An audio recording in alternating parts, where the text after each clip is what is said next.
আল্লাহর জমিনে মানুষদেরকে আল্লাহ পাক রব্বুল আলামিন মানুষদেরকে সৃজন করে পাঠিয়েলেন। এই মানুষরা দুনিয়াতে আসিয়া নানান মানুষ নানান ধরনের পূজা শুরু করে দিল।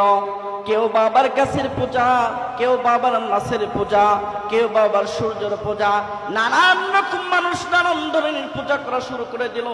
আমার আল্লাহ পাক রব্বুল আলামিন, আল্লাহ পাক রব্বুল আলামিন অত্যন্ত ভালোবেসে মহব্বত করে আল্লাহ পাক রব্বুল আলামিন দুনিয়াতে দুইটা জিনিস দান করলেন। জোরে কোন সুবহানাল্লাহ।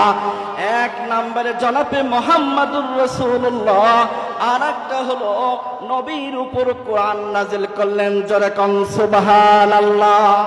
अल्लाह रसूल के सवा, अल्लाह रसूल के सवा जिंदगी बर्बाद है। नूरून अला नूर, नूरून अला नूर।